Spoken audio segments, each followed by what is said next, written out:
शानदार मेल के जरिए त्रिपुरा के धार्मिक त्योहारों का हमेशा से खास महत्व रहा है। अगरतला के दुर्गाबाड़ी में शुरू हुई वसंत पूजा इसी विरासत का एक जीता जागता उदाहरण है। चैत्र महीने के शुरुआती दिनों में पुरानी रस्मों का पालन करते हुए वसंत पूजा के शब्दों में अनुष्ठान इस बुधवार को अगरतला के ऐतिहासिक दुर्गाबाड़ी मंदिर परिसर में आयोजित किया गया।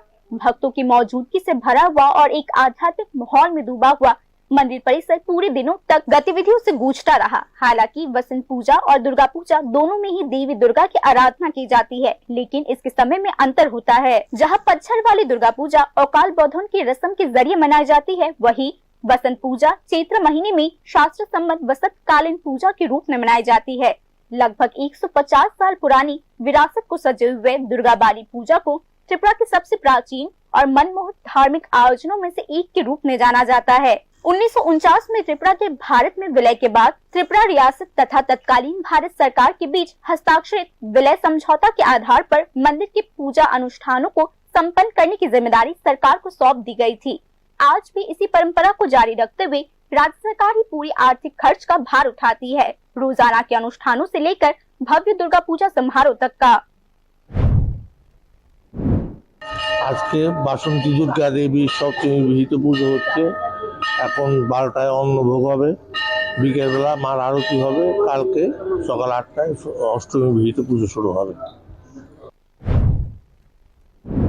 दुर्गाबाड़ी पूजा की अपनी अलग विशिष्टताएं और उससे जुड़ी हुई लोक कथाएं हैं। त्रिपुरा के प्राचीन इतिहास के अनुसार एक समय ऐसा था जब त्रिपुरा के महाराजा कृष्ण किशोर माणिक्य की पत्नी महारानी सुलक्षणा देवी को उनके 10 भुजाओं वाले रूप में देखकर वो इतनी भयभीत हो गई कि वो बेहोश हो गई थी। इसके बाद एक दिव्य स्वरूप में देवी दुर्गा प्रकट हुई और देवी ने उन्हें सांत्वना दिया। उन्होंने एक नए रूप में प्रकट होने का वचन भी दिया, एक ऐसा रूप जिसमें उनकी केवल 2 ही भुजाएं दिखाई देंगी।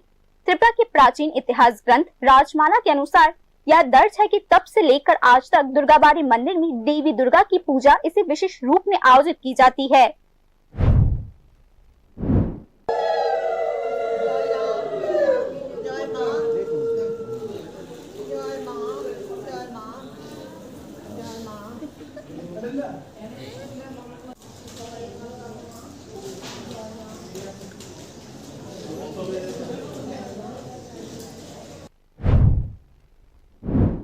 विशेष रूप से विजयादशमी के दिन मंदिर परिसर भक्तों विशेषकर विवाहित महिलाओं से उमड़ पड़ता है। यह दृश्य इस त्योहार के सामाजिक और सांस्कृतिक महत्व को और भी गहराई से रेखांकित करती है। धर्म, लिंग या वर्ग की परवाह किए बिना लोगों की भागीदारी राज्य के भीतर सामाजिक बंधनों को और भी अधिक सुदृढ़ बनाती है। कुल मिलाकर यह कहा जा सकता है कि त्रिपुरा में इस प्रकार के त्योहार केवल धार्मिक अनुष्ठानों तक ही सीमित नहीं है, बल्कि ये परंपरा, इतिहास और आधुनिक प्रशासन ढांचों का एक भव्य संगम बन जाता है।